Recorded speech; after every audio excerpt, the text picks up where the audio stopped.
views expressed on this program are not those of intellectualradio.com, its subsidiaries, or sponsors. Encouraging, educating, and empowering you into action. This is Warriors Talk with your host, Lady ReShell. Hello. Welcome to Warriors Talk with author and founder Lady ReShell, where we move away from awareness towards action.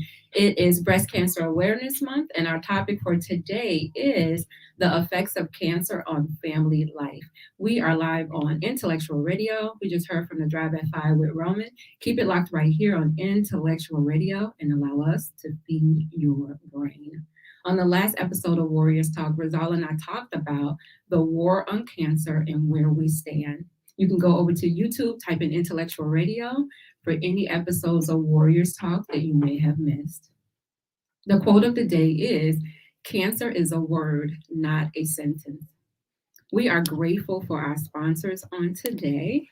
We have Gloria Dotson with Mary Kay, who's catering to all of your beauty needs from head to toe. We have Paula Kelly with Allstate.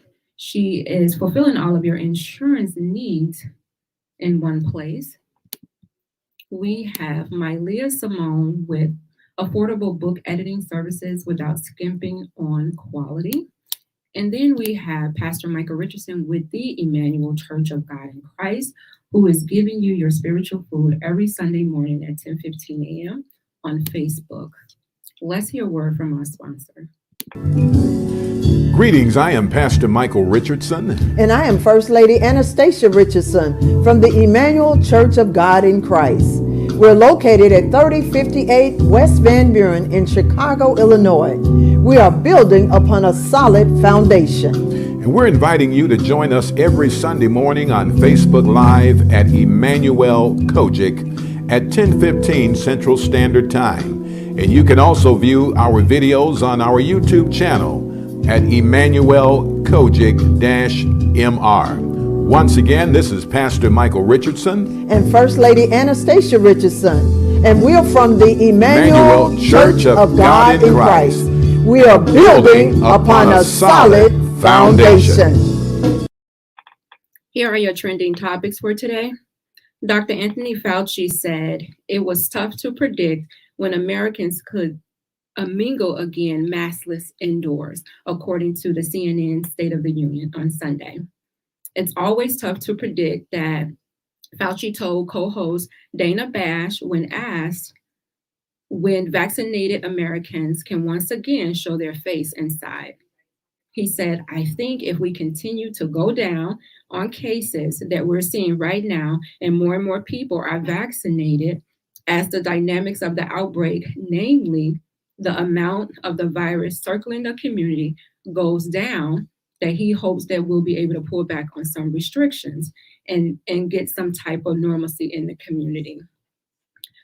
He also said that we have to get to at least 10,000 cases per day before he would even consider relaxing the guidelines. So those are your trending topics for today. Again, our topic is the effects of cancer on family life. And a cancer diagnosis isn't something that only affects you. It affects the important people in your life. Even after the treatment has ended, the emotional and physical changes of cancer leaves behind and cause a ripple effect that can be felt not just by you, but by individuals in your entire family. Joining me right now is none other than cancer activist, motivational speaker, and the founder of the Gal Foundation, Rizal Gilmore. What's up, Rizal? Hey, Lady ReShell. Monday. Love it. It's Monday. And I must say, besides Relationship Monday, this is probably one of our good topics that we like to talk about, because we like to spread the awareness and just make sure people have that knowledge as it relates to cancer. Wow. And I was listening to you talk about what's trending with Dr. Fauci and kind of what the whole COVID-19 and cancer, like it almost go hand in hand, because people are being affected almost in the same way as with cancer. And I'm like, just wow, like, you know what they say, how history repeats itself. It's like just an ongoing circle, on round and round and round. But I know we're going to dive into it tonight. We're going to get into the topics and do all that before we run out of time, because it always happens to us. And it just be getting heated up right at the last moment. That's so true. Thank you so much, MyLeah. I appreciate that. Hey, Kenya said great topic. So let's just dive right into our topic. Again, it is the effects of cancer on family life. And when you think about that, just think about some of the things that family members go through when someone in their family has been diagnosed. And these are just some of the things that they may think of. So, and this may be at the top of the list. Will I get cancer too? And I know a lot of people probably, you know, when somebody in their family is diagnosed, this is probably one of the biggest things that's like right at the top of, you know, your list, because, you know, we know how cancer operates. It doesn't discriminate. It doesn't care if everybody in your family gets it, and it wipes everybody out. So this is an important question to resolve when someone is diagnosed with cancer. The other family members want to know, will they get cancer also? Right, because cancer is 3 to 5% hereditary. So there is that small window, that chance that, yes, you may get cancer also. That's true. It says depending on that type of cancer too, it said it could be if you have breast, ovarian, pancreatic, colorectal, or prostate cancer, you are definitely at an increased risk for cancer. So they talked about going to get genetic testing. And we mentioned that before, that if you have someone in your family that's have had a cancer diagnosis, then mention it to your doctor, tell them what age, what type of cancer, and then the doctor will try to give you a plan if they feel it's necessary for you to get the genetic testing. But don't just keep it to yourself. Let the doctor know. Right. Open your mouth. I think they ask those questions. Do anybody in your family history have glaucoma? Do anybody in your family have any cancer? Do you smoke? Do you all these different things? They ask those questions. So, you know, at least it's out there. And that's definitely the time to open your mouth and say something, because you could be, you know, fighting something before it begin. And that's a good thing. That's true. So open your mouth, you guys. Don't be shy. So another thing that they may be thinking, Rizal, is, will I be able to conceive, to have a child? Well, yeah. I mean, unless you're dealing with like ovarian cancer, or, you know, something that's really, you know, bothering you down there, you know, you could have anything can, you know, down there, but I believe you're still able to conceive a child. Well, thank you, Angela. Hey, Angela. It depends, because I remember, Rizal, when I was getting ready to have chemo, they asked me, did I want to have any more children? And I'm like, I got 5 of them. I don't want to have any more kids. Right.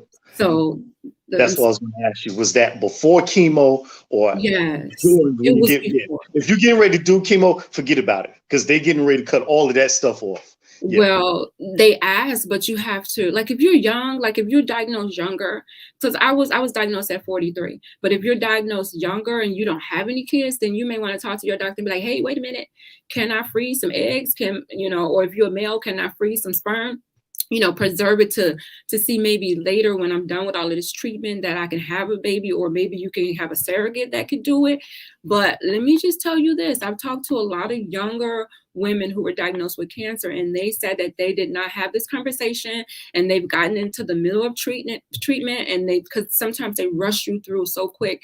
And they gotten in the middle, and darn on them, like, wait, what if I want to have a baby? Wait a minute. Or even like you said, when you're right there getting ready to do the chemo, they're like, no, we got to get through this treatment. You can't do the baby. We got to get this cancer out of you. And it's like, wait, can I have a minute to think about having a baby in the future? So that's a very important conversation to have with your doctor, especially if you do not have kids. Because I know one of the things that they told me and my wife, that the doctor said one of the medicines was going to speed up menopause. So we knew right then and there that if we were even thinking about or having any more kids, it was now done and out of the question, because she wouldn't be able to have any, you know, not to mention the side effects of what happened with the stomach and, you know, how the chemo attacks everything, it's not going to be a healthy pregnancy. So, yeah. But again, they make it seem like, you know, you got to get it done. You got to get it done now. Yes. Like you've been with it for, you know, all these years. Yes. Right now. Now all of a sudden it's down to minutes, and I got to put all these life-changing decisions right out there. Like Right. look, within 3 minutes, I got to decide if I got to have a baby, if I got to pay off the milkman, if I want to pay these bills, am I going to, you know, all these different things within, you know, all of the snap of a finger. Like it was just crazy. Yeah, I remember the conversation with the doctor and my wife. You know, we have, you know, thank God we had 2 beautiful children who's still here. But what if we wanted a third? Yeah. You know, even though they're years apart. I totally agree with you. I totally agree, because these women, these younger women were like, you know, the doctors really didn't give them any options. It was just like, we got to get through this treatment. And the ones that I've talked to were in stage 4, but still, if, you know, at least, you know, talk to me about if I want that option or not, you know, because we know that a lot of women with stage 4 are living much longer right now. Angela says she was going to ask about freezing the sperm. Yeah, you can freeze that sperm or egg. You just got to ask, but then you got to have a place to where you got to have money to store it. You know, because if you're going to be storing it, you're going to have to pay maybe a monthly maintenance fee for you to actually store it. So do people have that money to do something like that? Just things to think about. Hey, Kimmy. Kimmy said, hey, Kimmy, thank you for tuning in. We appreciate you, Kimmy, because we know you're going to give us some good input. Kenya says, honey, when I was going through chemo, you ain't think nothing about the bang, bang. Well, that would have took the mind off the chemo. Yeah, that's true. Because I mean, you know, a lot of people, when I was there at the hospital, the last thing that I learned that people want to talk about is the cancer. So I would go there, I would, you know, play cards with them. We would talk about music. And that's what, you know, when I have my show, that's things that I would talk about. I would try to talk, you know, let them, if they want to come forth and tell their story, but just the sense of that somebody is there, somebody is keeping me company, you know, just to get their mind off of what's going on through and with their body at that moment in time was one of the biggest factors that helped them through their situation of all time. So, hey, if you know, you a freak like that, why not think about it? You know, don't think about what's happening. At least those thoughts of, you know, oh my God, you know, those thoughts of, am I going to die? How long do I have to do this? Oh, this hurts. Like, I'm tired. At least those thoughts to be going, and you're thinking pleasant thoughts, you know, hopefully it's pleasant for you. It should be pleasant. Angela says, I'm saying to the patients to ask their physicians about freezing their eggs and sperms. Yes. So if you're someone who was just recently diagnosed, then that should be a question that should be asked up front to your doctor. Hey, I don't have any kids right now. What are the possibilities of me freezing my eggs or my sperm in case I want to have babies later, or in case I want to have a surrogate to have my baby? Like, those are questions. And I know when you get that cancer diagnosis, that's probably the last thing on your mind, because they're rushing you like, oh, you gotta have chemo, or then we're gonna have to cut on you, and then you're gonna have radiation, and then, you know, and then all these different side effects. So it's like that probably is in the back of your mind. It really is. And this is why you need somebody else to go with you to help ask all of these questions. I mean, they have so many things on the internet to where it's a list of questions for you to ask when you go to the doctor's office. And, you know, I would say pull it up, put it on your phone, or print it out and ask those questions, you know, because that's important. Because that may be something that you may, and although you shouldn't regret it because of what you're going through, but it may weigh on you heavy. Well, most women at that point in time are more terrified from the dialogue that they just had with their doctor. So like you said, they're not thinking about, you know, kids down the line, but because their ages are getting so much younger, we have 23 and 24-year-olds who have stage 4 cancer. They still believe that they have their whole life ahead of them. So they're like, oh, I still can have, you know, kids later on. I'm going to beat this cancer. We're going to get through it. and and then I'm going to continue to live my life. And that's a wonderful thinking process. But for some people, it doesn't always work out like that. So that should be a conversation that we have with our doctor, especially in Black African American women, because we know it's the highest within us. So yeah, if you haven't had kids or you haven't thought about it, now's the time. And I don't even, this is just guessing. I'm not knowledgeable about this thing. I don't know if you can say, look, I don't want to take the chemo. Let me go have my kids, and then I'll come back to this chemo thing. You can make that choice because it's your body. So you don't have to agree. You could do nothing. You could say, you know what? I don't want to do nothing right now. Let me just think about what I want to do. And they cannot force you to have treatment. I mean, you do have the ultimate say. Now they will release you. So if anything happens to you, it's like, okay, we're not at fault. So they may have you sign some paper. They're going to cover their bonds. Yeah. So yeah, I mean, you definitely can be like, you know what? No, I'm going to sit this one out. You go home and get pregnant, but it's a risk that you're taking. But like you said, it depends on that cancer, the breast cancer that you have, because if it's hormone fed and you get pregnant, it may speed things up. So it just depends on, and it's really, the decision is really yours. I would say get educated about the cancer that you have before you decide that, yeah, I'm gonna go out here and I'm gonna have a baby anyway, to just see, oh yeah, that's a decision. That it's a personal decision, but I would say get educated first about the type of cancer you have and everything that you have, because they have alternatives to treatment other than chemo that people can use. It's just that we don't talk about those because we mainly hear about the Western treatment. This is the same treatment, the chemo, the radiation, and the surgery. That's all we hear about. But there's other treatments out here that people, have treated cancer with. Yes, and what's fascinating about this conversation is that the doctor said that he think that my wife's breast cancer was developed from the birth control that she was taking. So it's like, you mean to tell me the one thing that we was preventing to have us from having kids actually speeded up and put us into a whole nother level of having cancer. So if she never would have took the birth control, would she have never had cancer?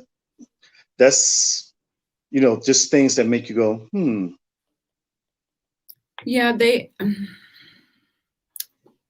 I've heard before that birth control causes cancer, but they say it's a small percentage of it. You know how they say it's that small 1.2 whatever percentage of people that may get it. But I think that sometimes it's just a combination of things that, and I think mainly for women, and this is just my opinion, I think mainly for women is stress, and the stress opens up everything else. So it opens up your immune system to be compromised, so that if it was the birth control and whatever was in it at that time, if her immune system is compromised, then that leaves it open for other things to, women, we go, when you have birth, I mean, you're open, we're at the brink of death when we have birth, right?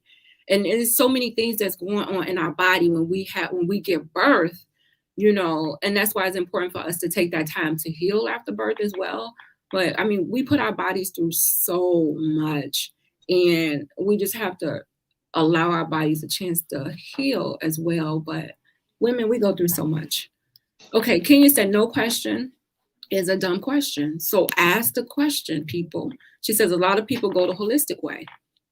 A lot of people are looking into different ways of treating cancer. You don't have to do the same way. So if the doctor say, hey, you got cancer, and you looked up a way and you found a way to treat it holistically, and you decided to use that way, I mean, you can always, if it's not working, you can always change your mind and say, okay, now I want to do the chemo or whatever.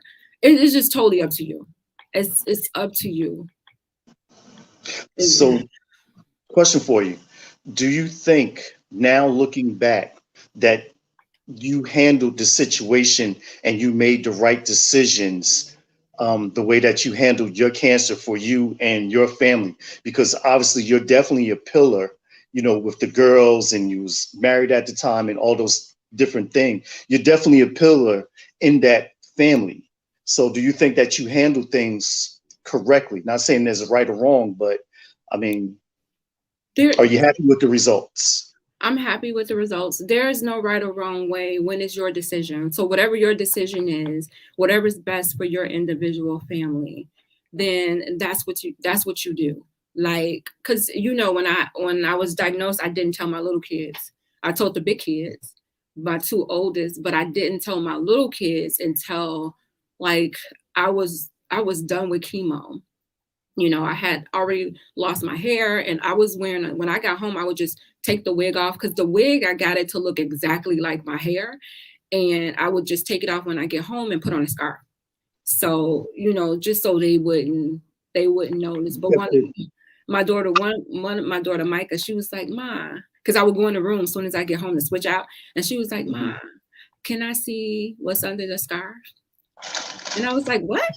I was like, no, go sit down. What do you mean, can you see? I was like, my hair.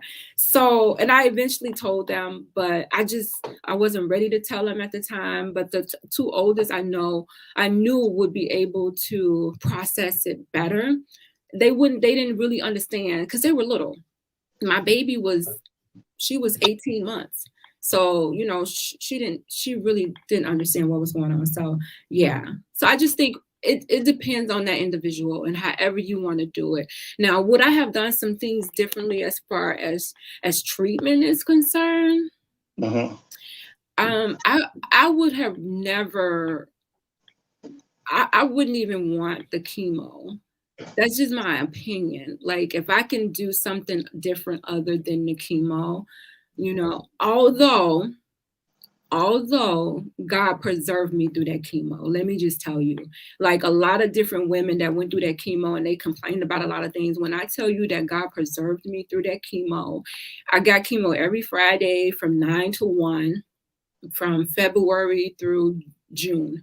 And every Friday that I had chemo, I would go out after chemo, go eating or go to the mall. Then that night I would go dancing, because that was my release. That was my therapy to just release the stress from dealing with everything. But I don't know. I think I would have try to find a different way other than putting the chemo in my body, knowing that it has the potential to cause reoccurrence later.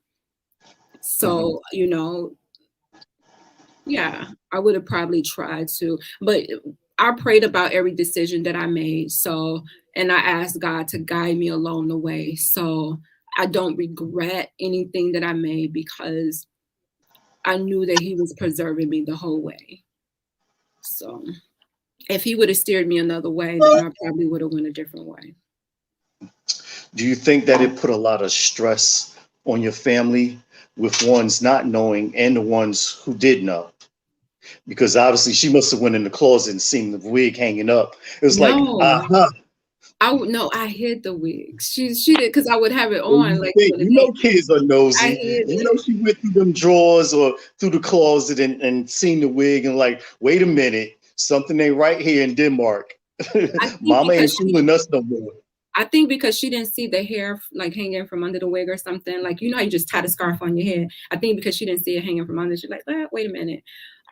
Did it stress? It probably my older two, my son. Like, when I told him he's in the military. So he came home for Christmas one day, and I just told him when he came home for break, and he's just like, so his thinking was, if something happened to Mama, I have to step up and because I'm the oldest, I have to step up and take care of my sisters. So that was his thinking. So that was in his mind, is I got to step up. He's a guy, the guys are fixers. So that was his way of fixing things. And if something happened to you, then I got the girls, I'll take care of them. And then my next to the oldest, MyLeah, I'm sure she was stressed because I think she was like 15. She was in school. And but her grades never wavered. She was always an A student. Like, she would come home and take care of her sisters and just make sure that everything okay. You know, she was like mommy number 2 whenever I couldn't. You know, she would step in or my mom would step in. And was it stress on that? I'm sure that was stress, thinking that, you know, you're this young age and you think your mom may not be around, because if nobody else saw what I went through, MyLeah saw it, because she was more close up and personal with everything that I was going through. So she was able to see, you know, me with no hair. She was able to see my skin turning dark, and me, my nails being so dark and weak enough to where I couldn't even do my girl's hair. So I had to wear gloves to wash the dishes, because, you know, I don't want my nails to get infected because they were, you know, falling off. So yeah, I would say that's stressful in itself to go through. But I tried to make sure that at least with her, I tried to make sure that I included her in every step of the way. And she is the one that she was the first one to call me a warrior, because she saw everything that I went through, and she was like, "Ma, you a warrior. Like, you've been through all of that, Ma, and you just still going." So that's where that warrior name came from, is it came from MyLeah. So We're learning something new here tonight on Warriors Talk. And I'm sure that if you talk, Rizal, you talk to probably every person that went through cancer, if you ask them would they change something, and I'm sure that we all probably can pick out something that we would change. But, you know, I would say, you know, I prayed about everything that I went through. So I would hope that everything that I chose, that God was like, I got you. So you got to do chemo, I got you. You got to do surgery, I got you. You got radiation, girl, I got you. So, and he was able to pull me through all of it. And it seemed like I didn't miss a beat, but, you know, that was that support system that I had around me too. Right. And there's so many, it seemed like everybody go, you know, when they get ready to do chemo, everybody goes almost through the same steps. It's come in, consultation, you do your chemo, you do it for a couple hours. Then you might have to come back, you got to do radiation. So it's like chemo, radiation. So right there is again, it's that ongoing circle where we need to talk about, because it seemed like almost everyone is going through the same thing when it comes to what the doctors are saying, what you need to do. It seemed like the doctors are all fighting it the same way. That way ain't working so many times. Not saying it's not working, but you definitely have to keep your faith when fighting this thing. Yeah, you know, I agree with Angela too. She said stress feeds like different medical things that we go through: cancer, heart attack, strokes. It feeds it all. So if Right. at any point in our life, if we could try not to be stressed or find a way to relieve that stress. But she said, especially, you know, those things. Kenya said, but if they don't tell us any other options, the only thing they push is chemo. Well, that's because they tell us what they want to tell us, and it's up to us to do our own research to find out, to know what we need to know. You could come in and you could say, hey, I want to try, what about this? What about that? You can ask. That doctor may not service that. So they may be like, well, you know, I don't do that. So you may have to search out your own doctor to do something like that. But they gonna push that chemo. And I tell you why, because they have this standard. So whatever cancer you're diagnosed with, whatever stage it is, they have this standard of treatment that you get with that cancer, with that type of cancer. So, okay, they meet and say, okay, ReShell has cancer. It's a stage 2, grade B, and it went to her lymph nodes. So what does she get? She gets, and it's triple negative. Triple negative is hard to treat and it's aggressive. So she gets everything. She gets chemo, she gets radiation, and she gets surgery. So do you think that, go ahead. No, I was just saying you have to advocate for yourself to be able to do something different. Do you think that families ever think, once a person has defeated cancer, that it's like a dark cloud, like they're still worried that, you know, is it going to come back? Do we got to, gear up to fight a second time? Or I might not have the energy to do this anymore. Or,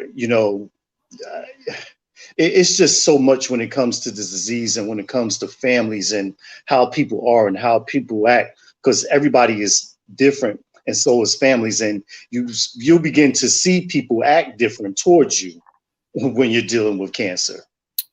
I explained it like I read this article, a blog that somebody did, and they said cancer is like having a loaded gun to the back of your head all the time.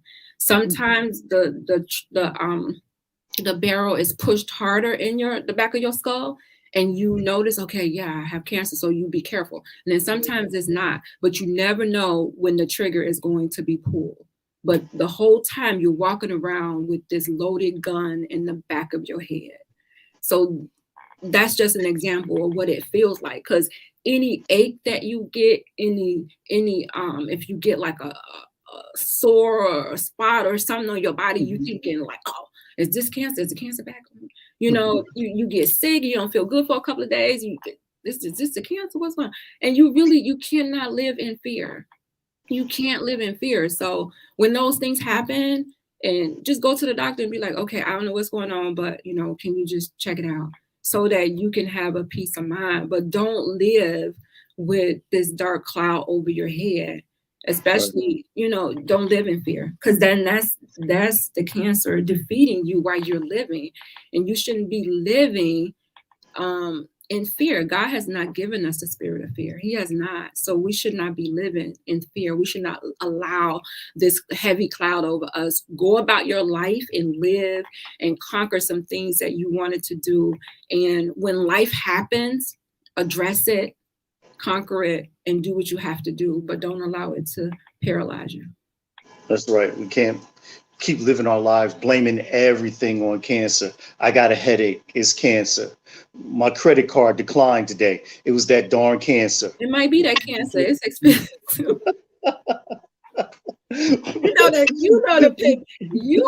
know firsthand, result. It's expensive. Yeah. Yeah. I know. I mean, you was fucking astronaut. And you know what? I would did everything, anything, if I had to, just to pay that bill so she could keep getting her treatments. And those treatments was $45,000 a month. If I had to go sell drugs, if I had to go to the Shake or whatever it was that I had to do to make extra money, I was going to do it. So what would you have done different than Resolve? And I hate to even ask that question, because your wife is not here. That's really not a fair question, because even if you would have done something different, we still don't know what the outcome would have been. That's true. But as time went on, I noticed things that uplifted her more. So instead of doing double, maybe I could have did them triple or quadruple, because she was getting better until she was diagnosed with the brain cancer. And that's what hurt her. So if we could have caught it early, if I was more involved, because, she found the lump herself, and she was 3 going into 4. And it was very, very rapid how it was moving through her. So if I could have, prepared more fruits, more vegetables, all of those things, instead of giving it to her once a day, if I could have gave it to her twice, 3 times a day, 4 times a day, and really just pack the juice into it. It wasn't enough. So that's definitely something I could have did different. Now I did see her feeling a little unpretty, so I did make her feel pretty. That was pretty cool, and she had visitors and all those different things. So I'm happy with what I did there. It's just so many areas when it comes to this, when that you think to yourself, well, I could have did this, I could have did that, I could have did more, or I could have did less or anything. And like you said, God has it already mapped out. It's already written. It's already done. You're just here. You're just there to live the process, and and to become a better you a better person and spread the word, because there's another Lady ReShell. This is why we have Warriors Talk. There's another me. This is why we do the show, so we can spread the word to men and women, so they can hear it from two people with experience who's going through this, because I wouldn't want to see nobody go through what I've been through. No, I agree. Okay, I'm gonna get rid of some of these comments because they've been commenting. There's Angela a lot of said, comments coming in. I love it. and thank you guys for tuning in. Again, this is Warriors Talk with Lady ReShell and Rizal, and we're talking about the effects of cancer on family life. And Angela says that chemo is good. It's good and it's a bad thing. So it just depends on. It depends. You know, you have to. I guess I'll weigh the good with the bad. Kenya says that's definitely devastating news to tell your kids and your husband. It really is. It is, but we need to, though. They need to understand. So whether it's good news or bad news, they need to know why mommy don't have any hair. They need to know why grandma is pulling the oxygen tank everywhere that she go. They need to understand these, because they need to understand that something happens to you within a certain amount of time. You've now taken that time away from that child, and they have no clue or reason on why. Sure. So, MyLeah, that's true. MyLeah said, I was there to see you in the midst of your cancer battle, and now I'm here to see you live as a warrior. Yes, MyLeah, I'm so glad. MyLeah, thank you. So glad I'm here. Kenya said, me personally, I was afraid to go the holistic way. That's why I chose chemo. So Kenya, and now Kenya, you are not alone. I feel like a lot of us are this way. And I think the only reason why we're this way is because we don't really hear the success stories with the holistic way. And I know that there are success stories, but we don't get to hear them. We don't get to hear, oh yeah, there was about 3 million people that had cancer and they all did the holistic way of treatment and they are all successful and living past the 5 years. We don't hear it. And so when you don't hear the success stories, you will take the chemo because okay, some people live after chemo, some people, So because we don't hear those success stories, then we don't trust that it works. Yeah, because we don't think they exist. Like it doesn't happen. So yeah. So we stick to what the doctor said. I believe that it exists. But I haven't seen information out there to hold it and say this works. And I don't see any testimonies. That's why. I think if we saw more of that, and I think it's because people are scared. Come on now. Well, the doctor has a part to the doctor has a part to do with that. But Doc, I'm about to drink this broccoli juice. And he's like, well, you could go ahead and drink the broccoli juice, but I don't know. It is good for you. But this chemo right here, this is the thing that's going to save your life. But I'm thinking more in terms of the people curing these people and then the government wiping out the people. Because we've seen people who have said, yeah, I got the cure. And then they end up in the lake, in the ocean. So, these people may be underground and they're not, and you got to know somebody who knows somebody who knows somebody in order to get it because they don't want to be harmed. I'm just saying that is my opinion. I could be wrong, but I don't think so. Angela said, I understand exactly what with the children part of it. I had to get one ready for college, to send one away for college and the other one for high school. That's a lot, trying to do chemo and just trying to prepare the kids, like mentally and physically, it's exhausting. It really is. So I commend women for going through and still being able to have their household function as normal as possible, because it's a lot. Can you say, yes, the thought of reoccurrence always plays in the back of your mind daily? It does. It does, but we don't let it paralyze us. It does. You got to, when you think about it, you got to be like, you know what? Until God say, it's over, I'm here. here, because it could take over your mind. That's why I always push for getting counseling, because those type of thoughts can paralyze you and not allow you to move forward to do what you have to do. But yeah, she's right. Those thoughts, they do stay in the back of your mind.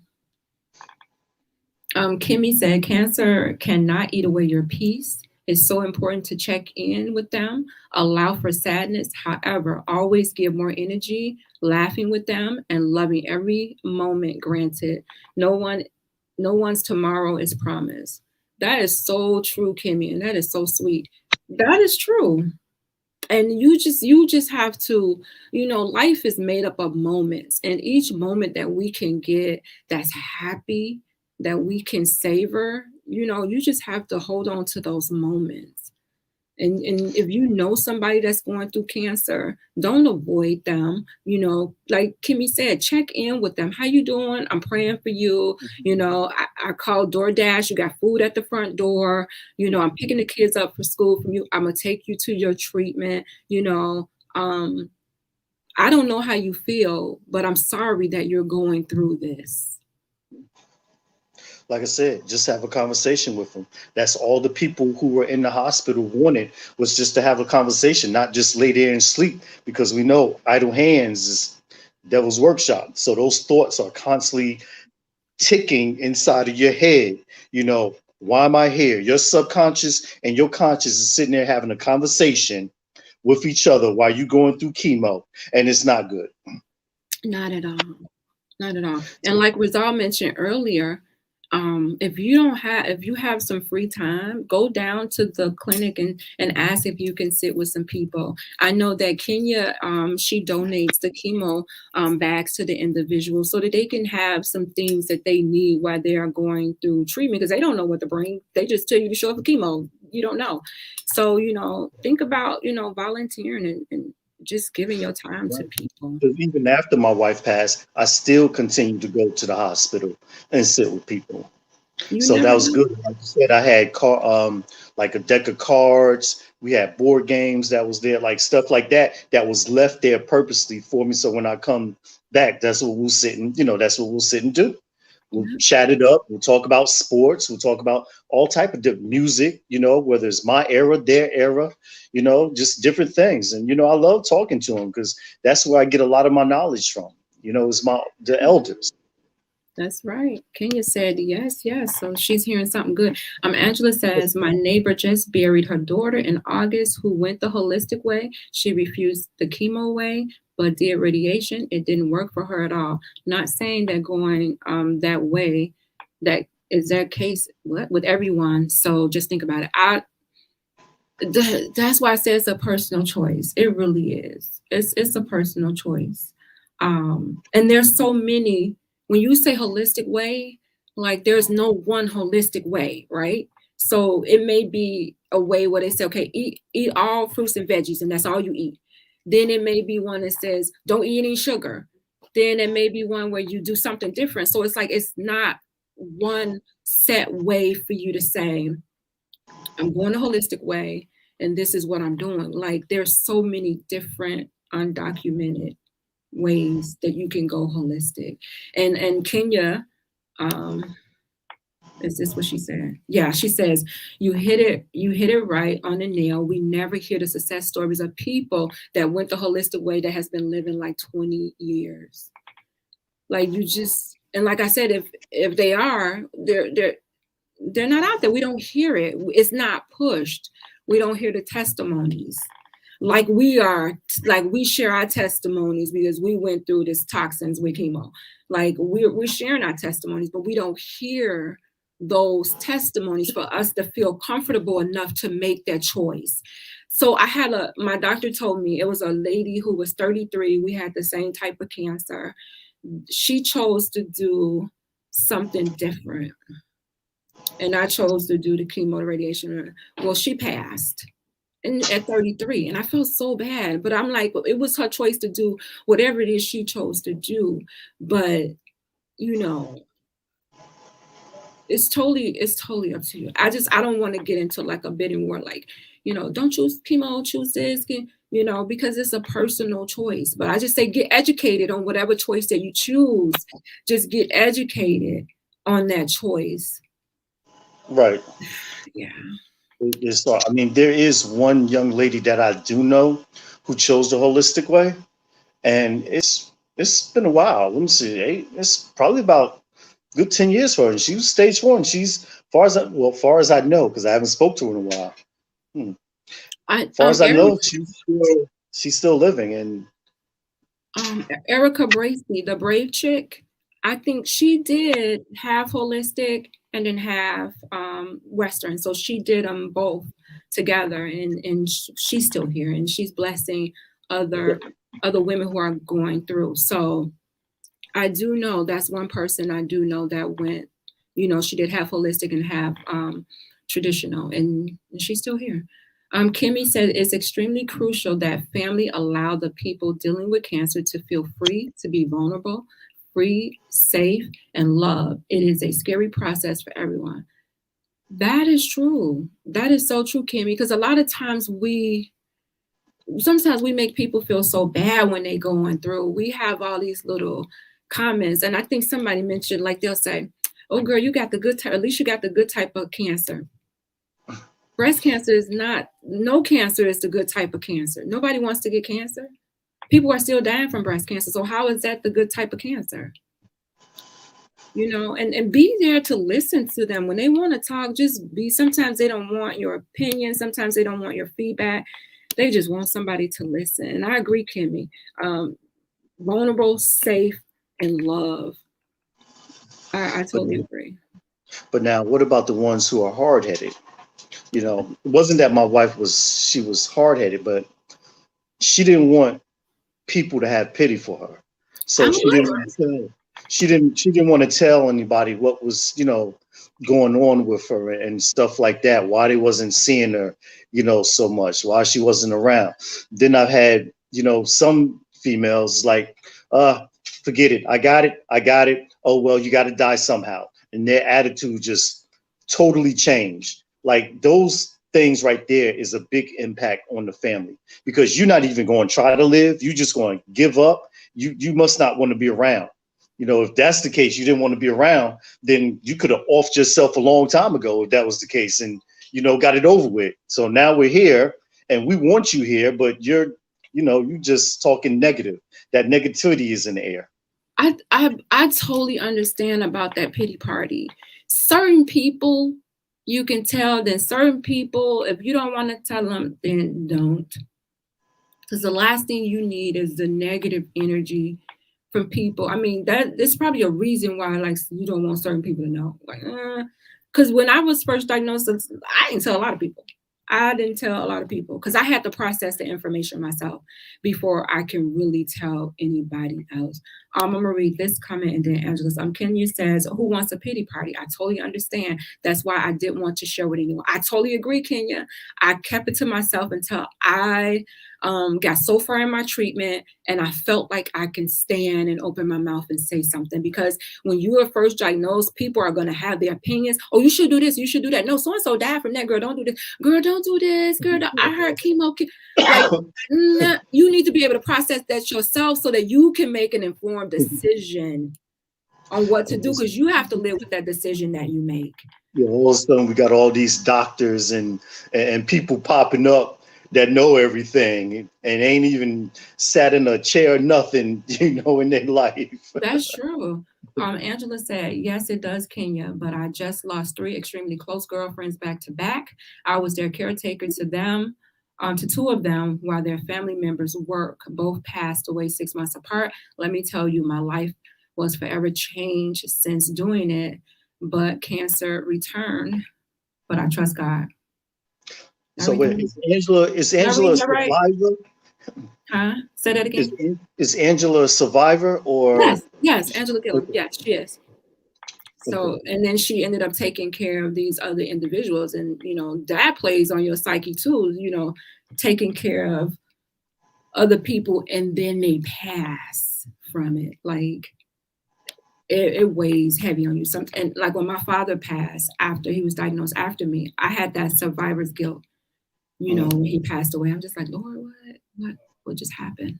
Why is this happening? Okay, you guys, this was some Y'all had some really good comments. And guess what? I'm going to tell y'all how many of these things that we got to, because we got to close up really quick. We got a show right behind me. We only went through 2 of them. Rochelle, what are we The doing? conversation got so good that no, this is perfect. We only went through 2 of them. Kenya said we have to learn how to reach back and help someone else get to the point to where we are now. I totally agree with you. Angela is a 13-year survivor. Praise God for that. Angela also says her number one sin is, no, where is it at? Her number one sin is cancer is not a death sentence. Yes. You guys are still going. MyLeah said do a part 2. I'm going to have to do a part 2. Okay, Kimmy has the last comment. She says it's extremely difficult to be happy or positive when you're in pain. I feel that you still to show love to them, even if they are giving up. Oh, wow, that's a tough battle. Stay by their side until the end. That is true. Kenya said yes, Angela. Okay, you guys. Rosal, you got And they still oh man, I'm gonna have to do a part 2 because I didn't only got through 2 things. You know how many part 2s we backed up on? We backed up on part 2s. Okay. And some 3s. This one really needed because all of the comments was coming in, so that lets you know that this was an important topic. So 30 seconds for your words of wisdom, please. October 23rd, I'll be in Chicago. This is my words of wisdom. Come see me. I will be out there, Chicago, representing at the gala with Lady ReShell and all the other warriors. So you could come see me in person. I cannot wait. I am ready to be there. So I'll be there for a couple of days. So just come show your brother some love. Yes, I need y'all to come kick you so we can show Rizal a good time in the shop. So thank you guys for tuning in to Warriors Talk with author and founder Lady ReShell. Meet us back here at 6 p.m. next Monday night. I'm going to let Angela have the last word when she said cancer is not a death sentence. So thank you for tuning in to Warriors Talk with author and founder Lady ReShell and the biz. Warriors Talk is changing lives one warrior at a time. Thank you for listening to this week's edition of Warriors Talk with Lady ReShell. To find out more about Warriors Talk, follow at Warriors Talk, the number 1, on all social media outlets, and Warriors Talk with Lady ReShell on YouTube. Please join us next week and every Monday evening at 6 p.m. Central Standard Time on intellectualradio.com for Warriors Talk with Lady ReShell, where we encourage, educate, and empower you into action.